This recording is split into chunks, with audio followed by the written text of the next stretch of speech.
All right, guys, welcome to today's session. My name remains Tammy Hosfall. I'm here with my buddy Frank. Come on, guy, what's up? It's been a while. It's been a while since we did this.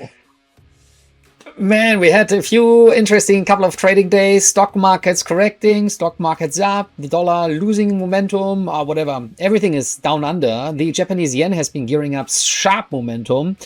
But now we see like weaknesses back on the board again. So like I have no idea, man, where markets are heading to. And I wonder, there's a few things we can see. One positivity should be the oil market, Tammy, which I'm looking at because oil has been weaker, right? So that's kind of something remarkable. Okay.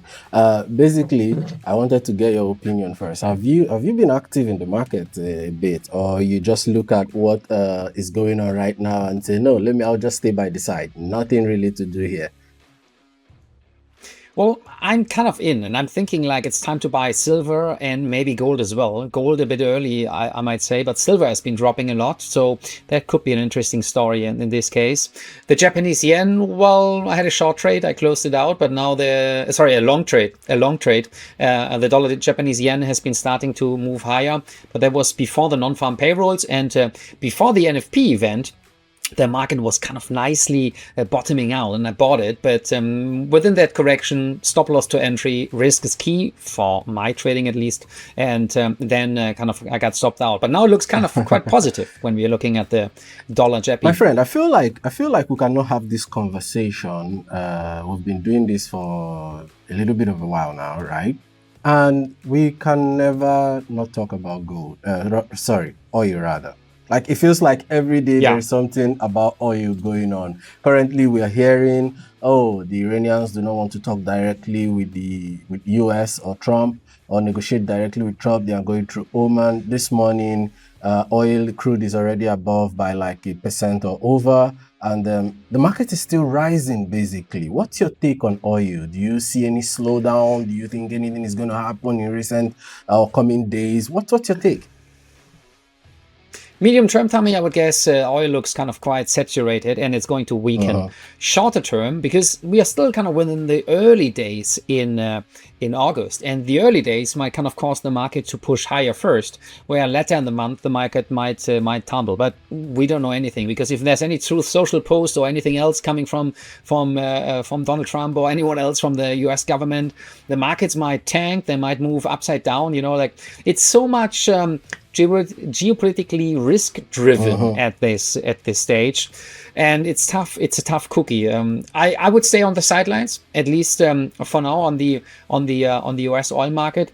Else, if the market breaks the 50 moving average zone, that's what I'm eyeing at least. The monthly chart. If the market breaks any 50 moving average to the downside, then it might be an interesting area maybe to look into kind of selling into this. However, for now, we are at least on the chart I'm eyeing at the moment.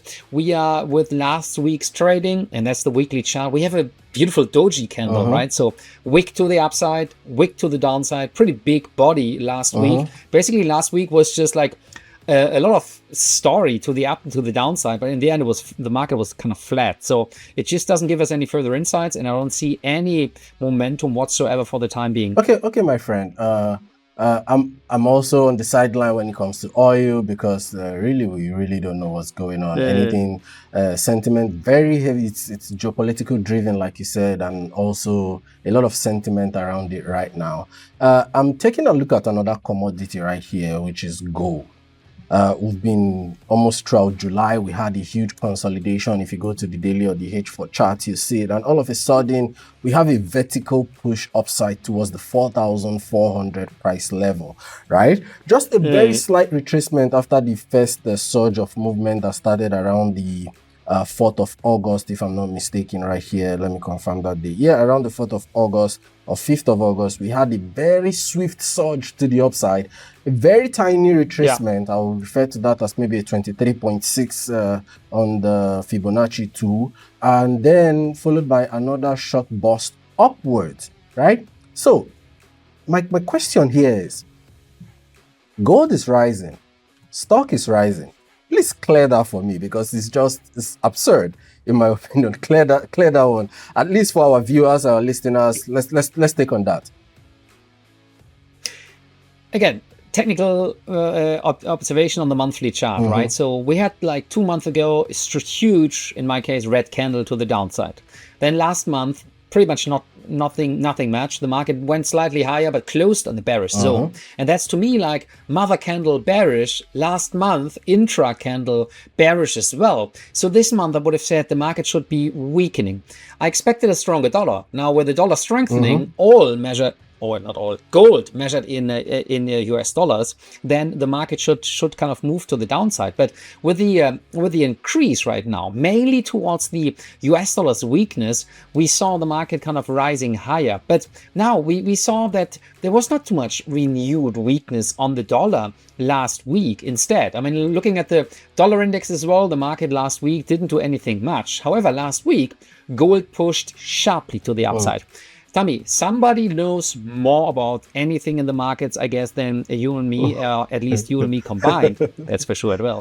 But what I see is like if somebody's buying like the risk off asset like gold and stocks are being bought, something is wrong here. That's not normal. To the downside, I agree, right? So while stocks correct, sometimes also the gold price corrects. That's what we've seen quite often in the past. But if the stock market rises and we see a sharp updrift in the gold price, I see that somebody knows something else and wants to kind of secure gold at maybe cheaper prices. So I see also technically again weekly chart 50 moving average cross to the upside. That's quite a strong buy usually, but the risk sentiment, Tommy, what do you make of this? I mean, like, do you think like, okay, everything rises, maybe it's interesting for buyers to look into the gold market, or do you also worry? I'm thinking basically there's a lot of uncertainty in the markets today. Like if you put all these assets together, what risk asset is supposed to be doing, why stock is rising, and etc. Everything just look mismatched, right?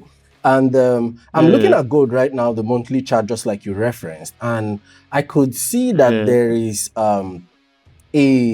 more like a support zone around the 4,000 where price actually consolidated and like trended for a while before we are seeing this bullish surge, right? I'm looking for on the monthly chart, we have what looks like a harami candle, right? Like a mother and baby candle. You can see June's candle was quite huge. Then we have July's candle in between the June candle. It didn't break it to the downside, neither did it break it to the upside, right? Now we have August, and August looks like it's going to take out the high of June, right? And if that happens, although there is a gap just above the high of June, there is what most traders these days refer to as an inefficient price point, a market gap where we really do not have candlesticks, just wicks, right? I'll be very interested to see what price does there, right? Breaking the June top could mean bullishness for gold, but as well, the June top is just in place with that inefficiency I'm talking about. So it will be very key to see what happens there. If that inefficiency will push price lower, or breaking that June top will just mean that bullishness is in place. But basically, looking at the weekly chart, it looks like a bottom. Well, we don't try to call bottom or prophesy the bottom to place, right? But it looks like a bottom could be forming, but it's very key to see what happened just above the high of June where we have that inefficiency. I think that will give me more confidence on which direction to go if we close above the June highs and see how we treat that inefficiency. But for now, like I said, very, very neutral. Now, it brings me to the next asset I wanted us to look at as well, because like I said, a lot of mismatch in these assets are really going on. For instance, the DAX, not the DAX rather, the US 30 is at an all-time high. The S&P 500 is at an all-time high. However, Nasdaq has failed to make that all-time high, right? Yeah. And do you think that's a signal that probably bearishness is coming soon again? Or do you think the Nasdaq is playing the Six Sister, being slow, and maybe will catch up, make its own all-time high? What do you think? What's your take? Well, the Nasdaq, Tammy, and that's the big rotation trade we had in our mouth kind of a couple of weeks ago as well when we talked about markets, right? So rotation away from AI, crypto market will come to as well, but the risk sentiment we can kind of give the audience a preview. The risk sentiment seems to be kind of still fading in the crypto market because it's not kind of following up. Usually, Nasdaq higher, crypto higher as well, and it's not happening. The Nasdaq is catching up only, but I feel that the rotation trade might continue, and I feel as well that, or have some fear in a way, but in a positive way, that the equity market, or at least the tech stocks, Nasdaq-wise, might rather not be able to create a new all-time high, but instead kind of starting to kind of fade off the current levels. Because looking at the long-term chart, we still need to break the high points, the all-time high, as you mentioned, in the Nasdaq, and it's not just what has happened yet. So that's something critical we observe, and the market might still start to fade lower, right? We saw that the Nasdaq starting to appreciate, but the candlesticks on the monthly chart, they don't look as bullish as on the S&P 500, because if we are up early in the month in August, that's what I'm eyeing for at the moment as well, on the opposite direction in this case for the Nasdaq. If we are up early in August, the later days after, say, mid of the month, or maybe towards the 20th, we might see that the market might weaken. Or that the market might insert cross back to the downside. So I see the upside in the S&P rather solid, but in the Nasdaq, not quite. Nice one. Before we go, CPI is just by the corner, right? We have CPI in 2 days' time, basically on the 12th of August. Core CPI month for month, core CPI year for year. Inflation check, basically. What do you reckon that does to the dollar, right? Because, of course, whatever comes out, if inflation stays sticky, we may have higher for longer rates, right? What's your take?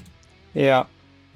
Higher for longer rates, I totally agree, but I also see that we've kind of gone quite down with the dollar, especially when looking at the dollar index. But I don't see much of a catalyst at the moment for this to change direction. I'll tell you what. I mean, like if we see a stronger reading, the upside in the US dollar might still occur, but it might remain a bit limited, I think, because the sentiment currently is so negative towards the greenback. And if the sentiment is so down or so bearish, I don't see that there's a lot of momentum in the dollar potentially to happen, unless we have a big surprise. But weakness, or say last week's data from the US had been all more or less disappointing. JOLTS job openings lower, ADP employment change not cool, ANFP was even negative, right? So we have quite some bearish momentum. I think this is not a nice groundwork or foundation for the Federal Reserve now to say, oh, next meeting we're gonna hike rates, right? Next meeting is gonna be in September, if I'm not wrong.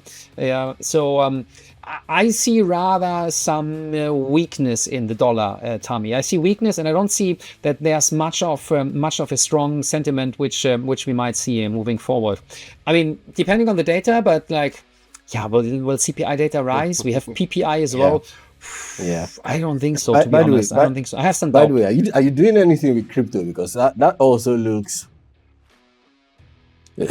We briefly touched it, man, and we briefly touched it, still, yes. I own some Ethereum. I recently added a little bit to XRP and to Cardano. They are all down, basically. It's a fraction of my portfolio, a small fraction, but I'm eyeing actually to kind of start buying into them at a later point. However, if we see maybe a potential correction in the equity market, say 10, 15, maybe 20%, could be, right? I'm not sure if that's going to follow, but if we see a correction, especially for the Nasdaq side, usually the crypto market tend to go down with it. And in Bitcoin, we still have a lot of room to the downside. Some other tokens, maybe not so many, right? And not so much, right? The Cardano market still looks pretty okay-ish to me if I'm looking at the figures. XRP has still room to the downside, but I wouldn't kind of, I'm looking for like we need to kind of get an intermediate high, which we need to cross. We need to cross any resistance. But so far, the market went to the upside, corrected. A lower high point, correction again. A lower high point. And it's always like from a high to a lower high and lower high. So there's no upside inside. And I'm not sure if everything is maybe even different this time around, because stocks all-time high, cryptos all-time low. Well, not, but like the crypto is like really not following up, Tommy. And I have some doubt that at the moment we might still face some bearishness until this 3-year cycle towards October might come to an end, or until we see some slight higher prices. So I'm going to wrap this up here, right? And this is the question I want to bring up. Have you been doing anything with earnings seasons? Basically, a lot of these companies have been reporting. Have you been taking a look at these reports? Like, of course, we see some reports come out and we look at like Nasdaq or something and they are going up, down, whatever, right? Have you been doing anything with the earnings season? I see some things online. A lot of people are saying, oh, they find this earnings season interesting. I don't know if it's because of the volatility or volume it comes with. What's your take? Have you been playing around? Does that influence some of your decisions in the market? Well, my stock portfolio is different to the trading portfolio. Say, for example, crypto, FX, or something. But what I did, I added a little bit to some of the about roughly 50 single stocks I own, including some Hong Kong HSTC, Hong Kong Tech Index, or some of the like. Some Chinese stocks have been starting to move higher again. My Nike shares are like deep down somewhere in the basement. They are maybe not kind of moving up anytime soon. But like Weichai Power, for example, from China, GlaxoSmithKline, some of the pharmaceuticals, they start to come out of the bushes as well, while some others have been rising as well. Vale from Brazil, I think they are listed. They've been moving higher again. Petrobras is moving to the upside. I got kind of Equinor among some other of the oil and gas companies have performing super well. And I mean, all above that is that they all pay dividends. So I don't need to worry much about it because I collect a rough 4.x% in dividends annually anyway. So if the market's correct, I would rather add to them, to those more like, say, slight dividend defensive stocks. But they have been so far this year not performing overly bad. Yes. All right, guys, we've come to the end of this session. It's Tammy again and Frank on Chile Talks. Of course, don't forget to subscribe to the channels. Don't forget to visit the website. And of course, you have all the links. They will be added to this. Guy, do you have anything you want to say to the people before we wrap this up? Exciting times. Always start investing and adding to your stock portfolio if you're holding stocks for the crypto and for the current crypto and for the indices, the US markets like the Nasdaq in particular and the S&P 500. Yeah, it might get interesting. All right, guys. Until we come your way next time, we want to wish you good luck and good trading. Take care. Bye bye. See you. Ciao, guys. Bye.